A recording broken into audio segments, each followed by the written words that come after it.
We are getting some news from the Department of Transportation regarding airlines and the minimum number of flights they can give. Phil LeBeau's got that for us. Phil? Hey, Carl, take a look at the airline stocks. Pre-market, they're all up between 10 and 15%. That's because the DOT has given final approval for the airlines to fly bare minimum schedules. And we've already seen, take American Airlines in New York City, going from 271 flights a day down to 13. Similar moves from their other competitor. And this comes a day after the TSA screened just 108,000 people at U.S. airports. Guys, that's down 95.5% compared to the same day a year ago.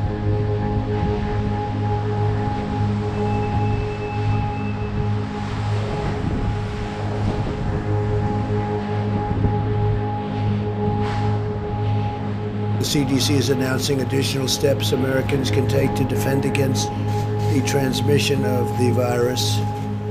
From recent studies, we know that the transmission from individuals without symptoms is playing a more significant role in the spread of the virus than previously understood. So you don't seem to have symptoms and it still gets transferred. In light of these studies, the CDC is advising the use of non-medical cloth face covering as an additional voluntary public health measure. So it's voluntary, you don't have to do it. They suggest it for a period of time, but this is voluntary.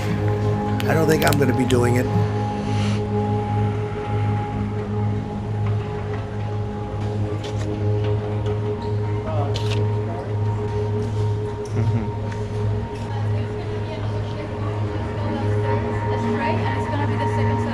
Well, it's way over there? Yeah. Oh, okay. Next to United. All right, thank you. The CDC is recommending that Americans wear a basic cloth or fabric mask. They can be either purchased online or simply made at home, probably material that you'd have at home. These face coverings can be easily washed or reused. I want to emphasize that the CDC is not recommending the use of medical grade or surgical grade masks, and we want that to be used for our great medical people that are working so hard and doing some job. Medical protective gear must be reserved for the frontline healthcare workers who are performing those vital services. The new mask guidelines also do not replace CDC's guidance on social distancing, including staying in your home when possible, standing at least 6 feet apart for a period of time.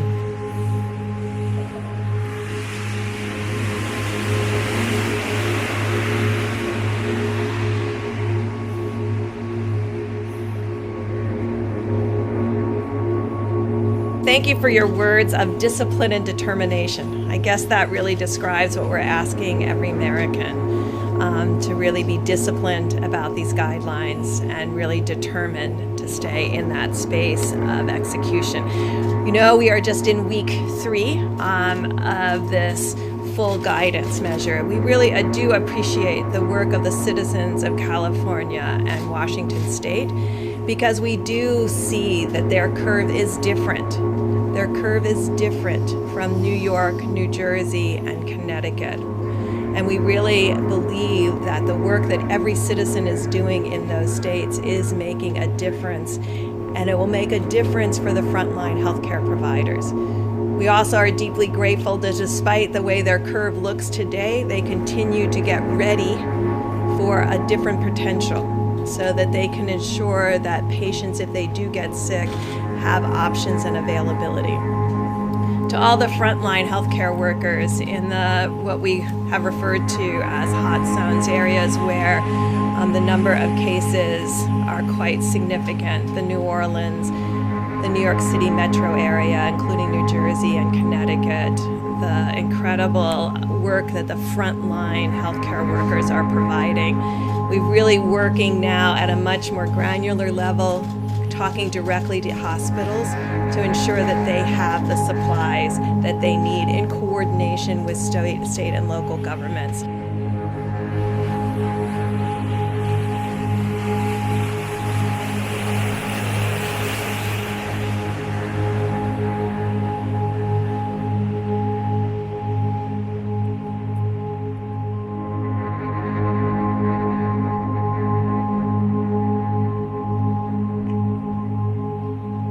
Getting the uninsured access to the care they need is a top priority for President Trump. We are already rolling out the $1 billion in funding from the Families First Coronavirus Response Act to cover providers' expenses for testing and diagnosing the uninsured.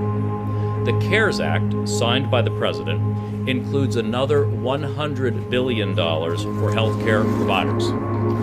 Under the President's direction, we will use a portion of that funding to cover providers' costs of delivering COVID-19 care for the uninsured, sending the money to providers through the same mechanism used for testing. As a condition of receiving funds under this program, providers will be forbidden from balance billing the uninsured for the cost of their care. Providers will be reimbursed at Medicare rates. We will soon have more specifics on how the rest of the $100 billion will go to providers. We're working to ensure that this funding is distributed in a way that is fast, fair, simple, and transparent.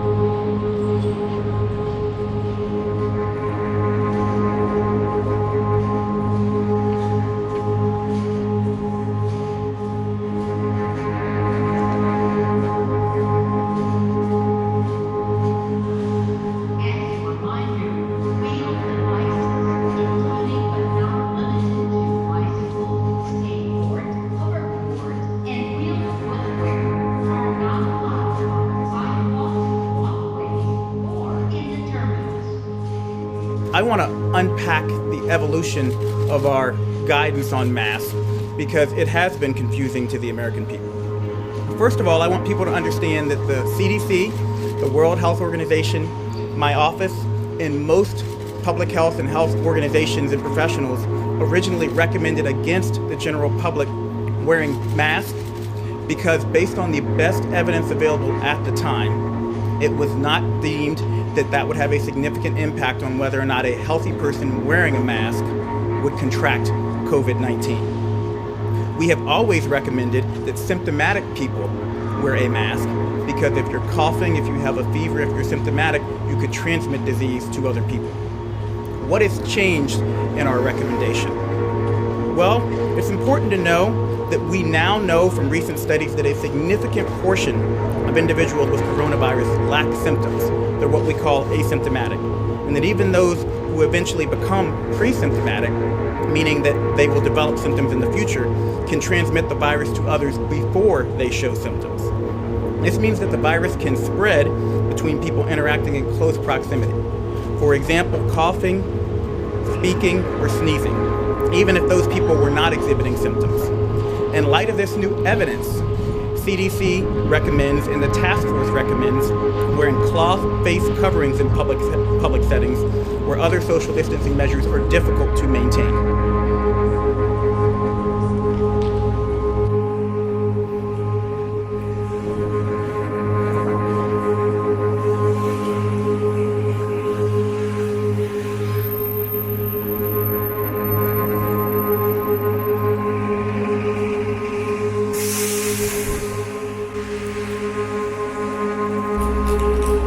Security is everyone's responsibility. To ensure that you have a pleasant passage through our airport, we recommend that you keep your luggage and personal belongings in view at all times.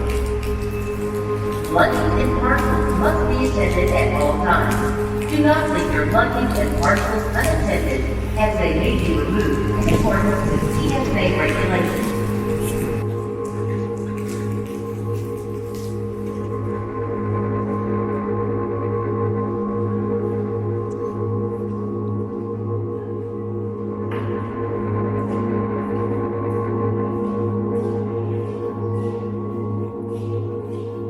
Announced that we would be extending our social distance guidelines through the end of April.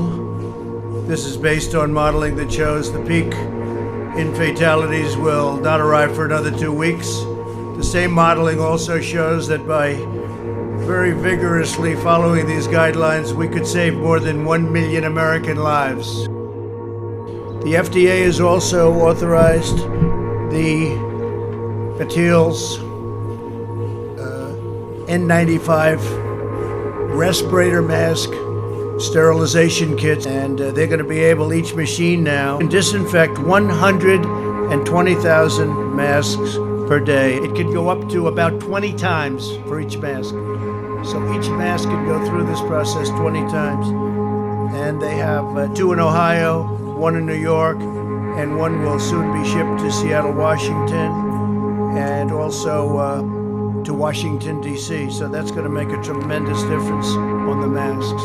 We're sending 60 ambulances to New York City today. We have a total of 60. We're getting some additional ones, with up to 190 more to follow at different locations.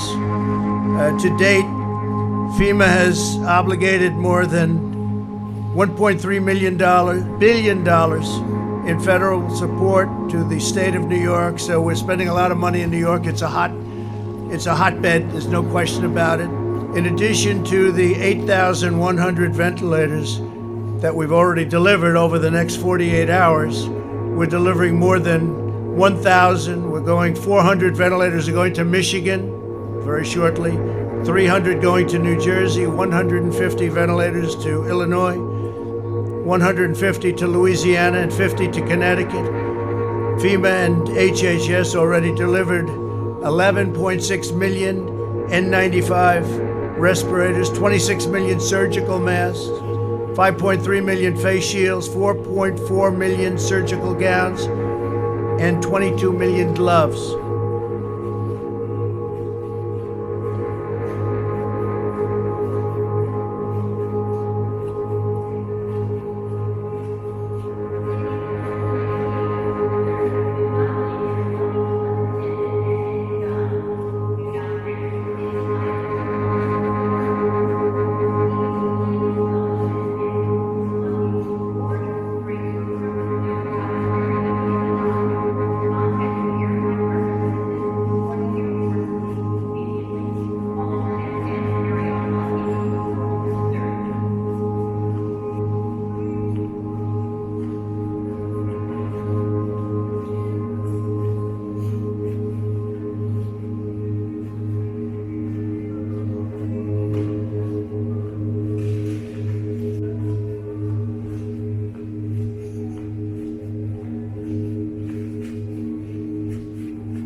Let's go under it. All right.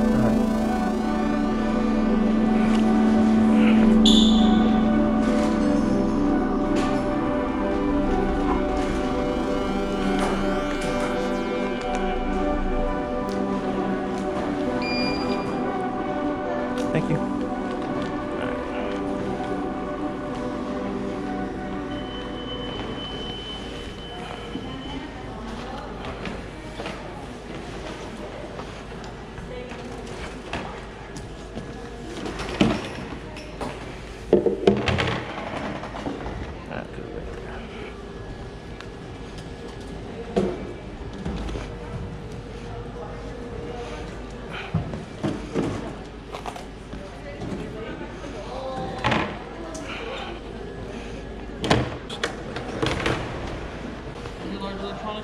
Yes, sir. I'm getting to there.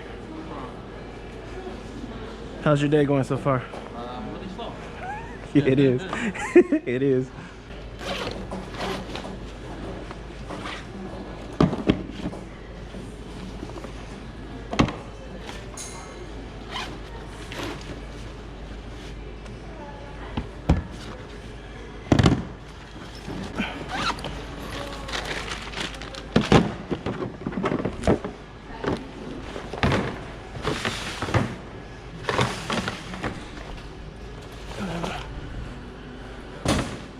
Is that okay like that, or? Yeah.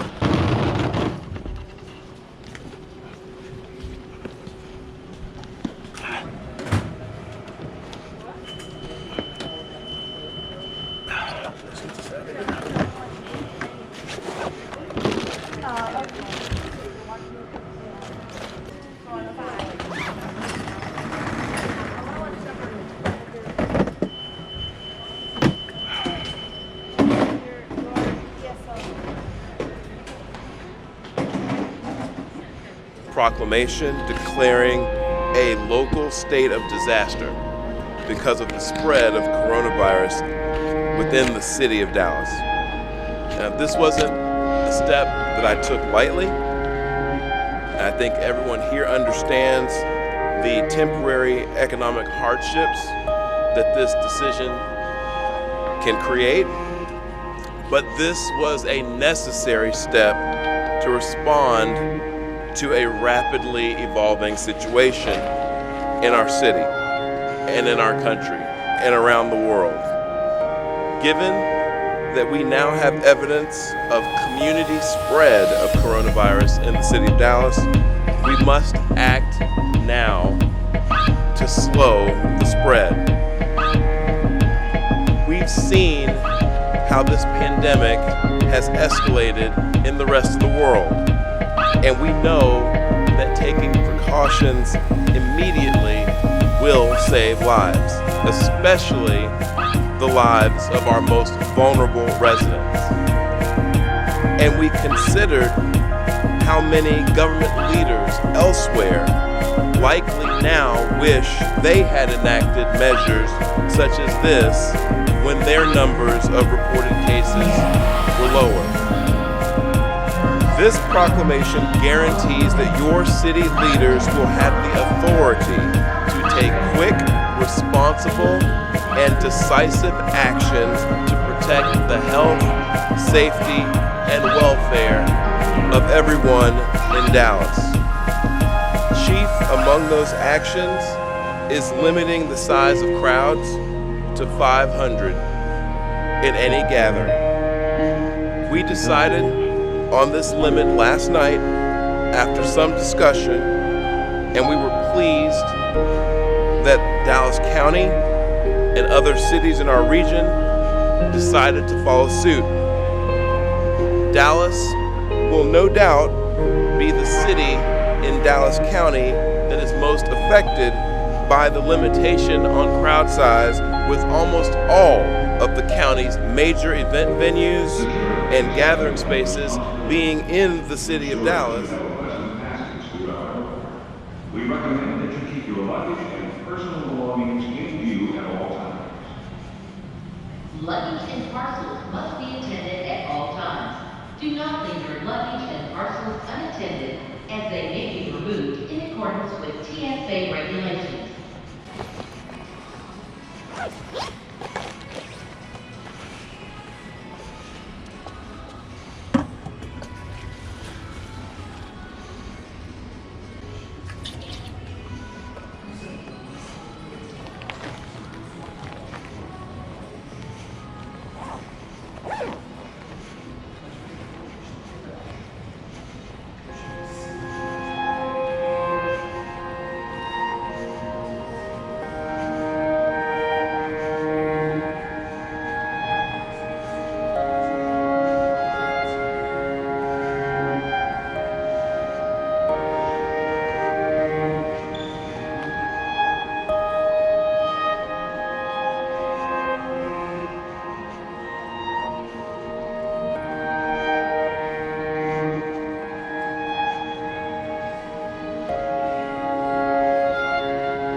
that the city of Dallas has some measure of control over crowd restrictions and that the other cities in the county are aligned with us.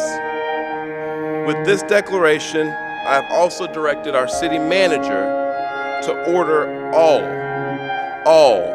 public, private, and commercial laboratories to report their coronavirus testing numbers to the city of Dallas daily.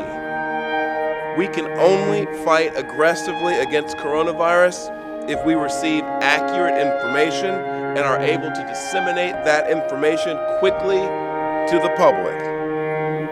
The declaration also activates the City of Dallas's emergency management plan. Finally, this declaration gives authority to our city manager to promulgate other orders deemed necessary to protect public health.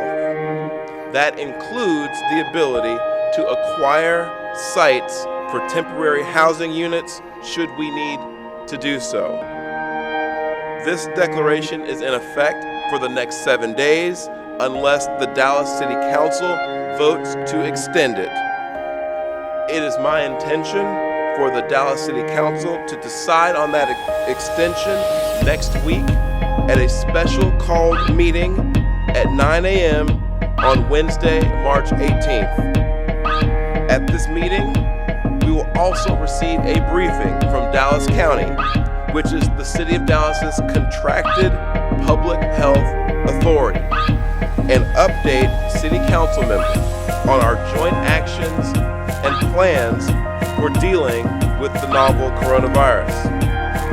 I know the situation across the United States has changed quickly in the last few days. I will remind people that currently the number of cases remains low in Dallas County and that for most people the symptoms are mild. But we must take this seriously. The numbers of cases will grow, and this virus is more lethal than the seasonal flu. Still, there's absolutely no reason to panic. We have a plan to minimize and to slow down the spread of this virus. I'll stress yet again the importance of taking preventive measures, washing your hands for 20 seconds, covering your coughs and sneezes, stop shaking hands, practice social distancing, and Dallas is a strong and resilient city. We will get through this, but it will take all of us together.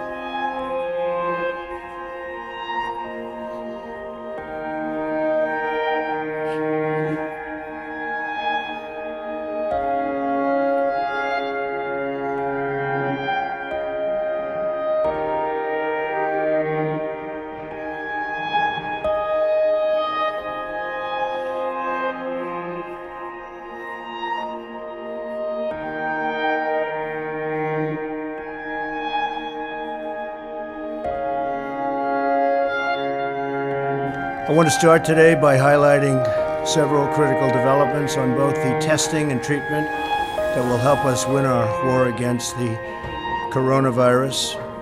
On Friday, the FDA authorized a new test developed by Abbott Labs that delivers lightning-fast results in as little as 5 minutes. That's a whole new ballgame. The deployment of rapid testing will vastly accelerate our ability to monitor, track, contain, and ultimately defeat the virus. We will defeat the virus.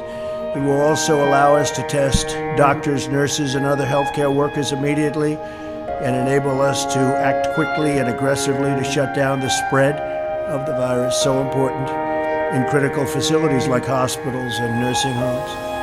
And we will ensure that we can give cities and states the best information to guide local decision makers in making. I want to point out that the hydroxychloroquine is being administered to 1,100 people in New York, along with the Z-Pak, which is azithromycin, and it's very early yet. It started 2 days ago, but we will see what happens. The FDA is also allowing the emergency use of a blood-related therapy called convalescent plasma as an experimental treatment for seriously ill patients. This treatment involves taking blood plasma from patients who have already recovered from the virus. So we take the plasma from those people that have recovered so well, meaning their plasma is rich in antibodies against the virus.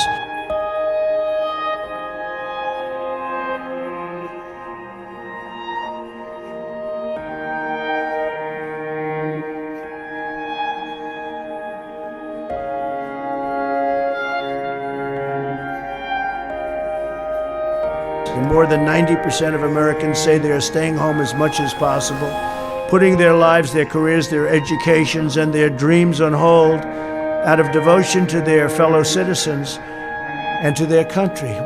Social distancing, that's the way you win. These shared sacrifices are pulling our nation together like never before. Family bonds are strengthening. Neighbors are looking after neighbors.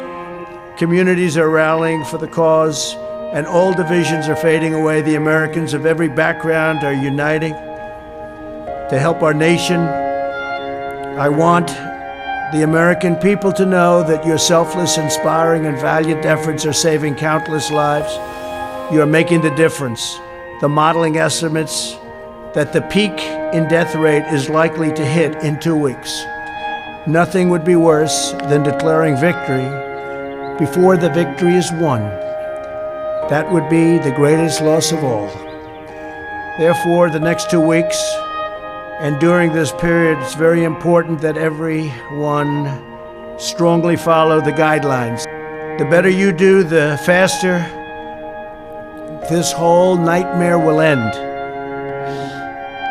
Therefore, we will be extending our guidelines to April 30th to slow the spread. On Tuesday, we will be finalizing these plans and providing a summary of our findings, supporting data, and strategy to the American people.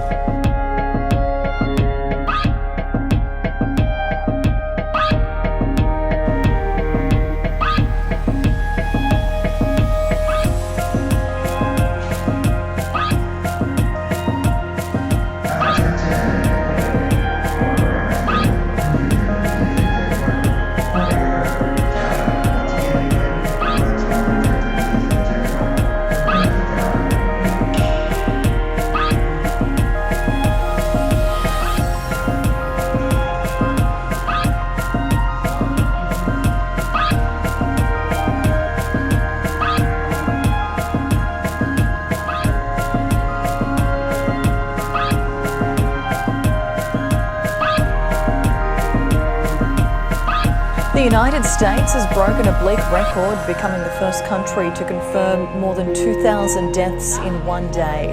However, President Trump is considering reopening the country at the end of the month, but his administration's top doctors are raising doubts. At his daily press briefing on the coronavirus, President Trump insisted he will listen to his administration's top doctors when it comes to reopening the country, while not committing to following their recommendations. I will certainly listen. You take that advice. There are two sides. Remember, I understand the other side of the argument very well, because I look at both sides of an argument. I will listen to them very carefully, though. A sign that he's determined to move forward with ending social distancing guidelines, perhaps as soon as May. The president then announced he is putting together what he called an Opening Our Country Council. I'll have a council. It's going to be announced on Tuesday with names that you have a lot of respect for, a lot of great names, different businesses, different people, top, bipartisan. But the president's medical experts aren't so sure, with Dr. Anthony Fauci raising concerns that there will be new coronavirus infections after the country reopens. Don't let anyone get any false ideas that when we decide at a proper time when we're going to be relaxing some of the restrictions, there's no doubt you're going to see cases. I would be so surprised if we did not see cases. The question is how you respond to them. And Dr. Deborah Birx saying the peak of the pandemic is still to come. So it's really about the encouraging signs that we see, but as encouraging as they are, we have not reached the peak. And so every day we need to continue to do what we did yesterday and the week before and the week before that. The president described his upcoming deliberations as one of the biggest calls of his presidency. I'm going to have to make a decision, and I only hope to God that it's the right decision. But I would say without question, it's the biggest decision I've ever had to make. Mr. Trump was also asked what metrics he would use in making his decision. The metrics right here, that's my metrics. The president bristled at the question of whether he's painting too rosy a picture of what's happening across the U.S. as doctors and nurses complain of shortages of medical equipment, and health experts warn there is not adequate testing in place yet to reopen the country. This is not happy talk. Maybe it's happy talk for you. It's not happy talk for me. We're talking about death. These are the saddest news conferences that I've ever had.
Oh Lord, diet.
You guys do free refills? You guys do? Yeah, okay. Thank you.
days upon arrival. In addition, in Texas, self-quarantine form is required. Please collect the form from employer communicate 31 if your journey ends in Texas.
Something happened to the audio, and pretty much what I asked was if there was a 14-day quarantine if I went to Texas.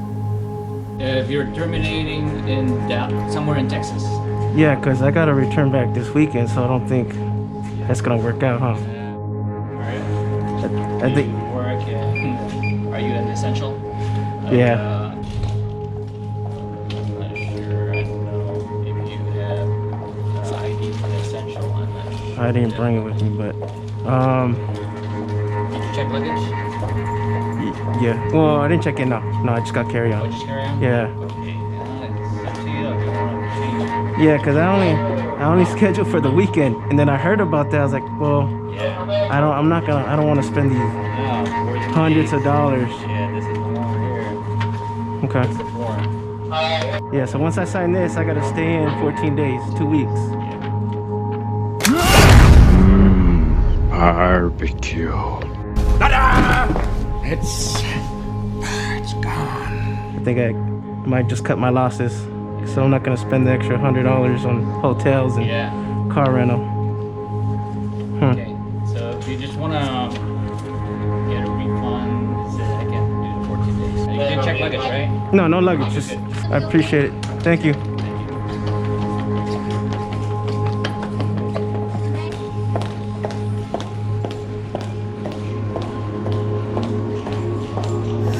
Department of Public Safety, State of Texas. Form for arrivals from areas designated for mandatory self-quarantine.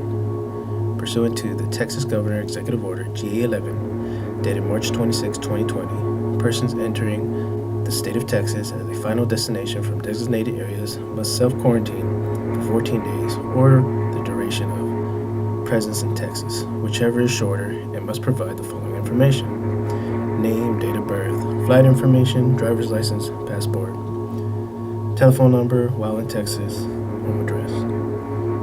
A covered person under Executive Order GA-11 must designate a quarantine location in Texas, such as residence or a hotel, and then self-quarantine at that location. Mandatory terms can be found at www.dps.texas.gov/COVID travel. Under Texas Government Code 418-173, failure to comply is a criminal offense punishable by a fine up to $1,000, confinement in jail for up to 180 days, or both. Designated quarantine location. I certify this information is correct and complete to the best of my knowledge, and I understand that providing false information on this form is a criminal offense under Texas Penal Code 3710.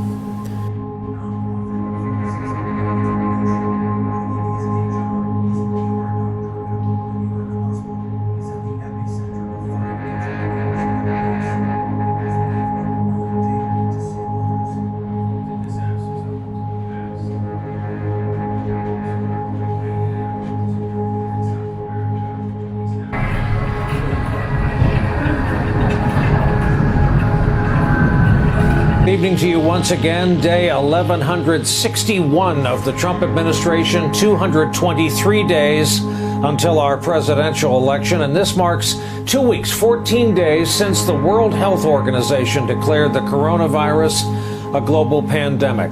And we have now a suggested name for this thing we're all living under, especially the 170 million, give or take, of us who are under some form of house arrest.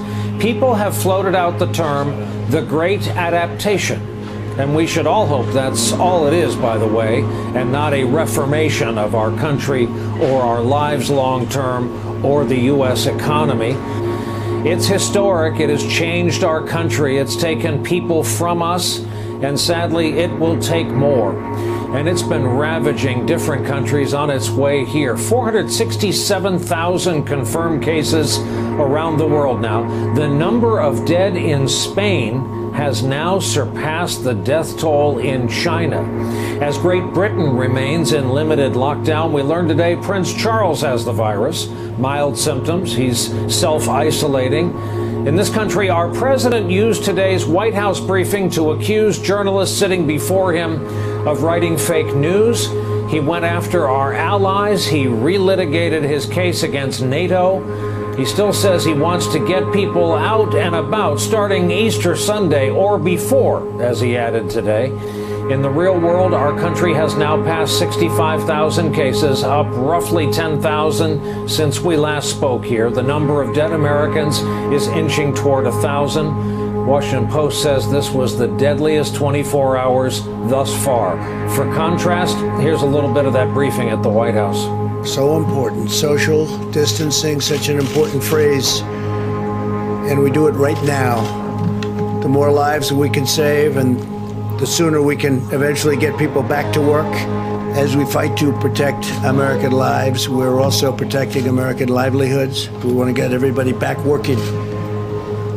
Together, this $2.2 trillion legislative package is bigger than anything I believe ever passed in Congress. It's hard not to be happy with the job we're doing. I'm not going to do anything rash or hastily. I don't do that. By Easter, we'll have a recommendation, and maybe before Easter, and at the end of the 15th day, or even during the 15th day, I think we'll have some kind of a recommendation. But our country wants to get back to work. The longer we stay out, the harder it is to bring this incredible, we were having the most successful years that we've ever had in the history of our country.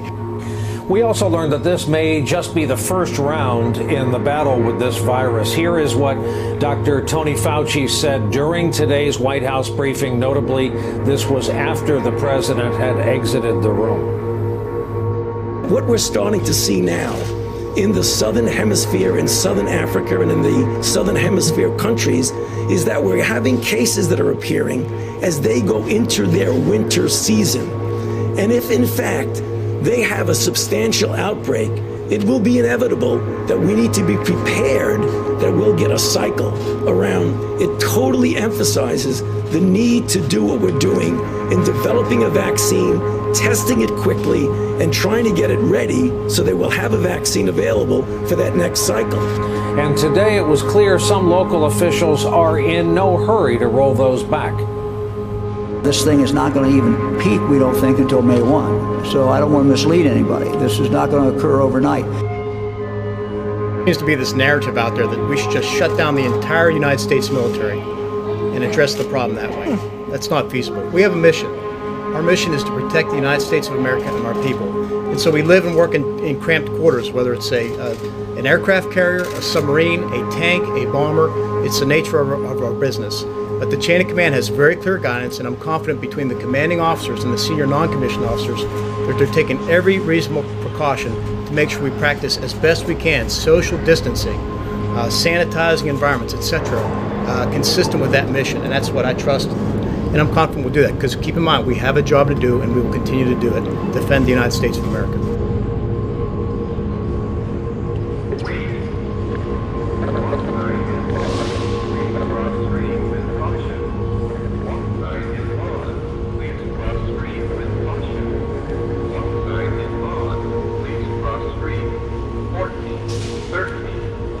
We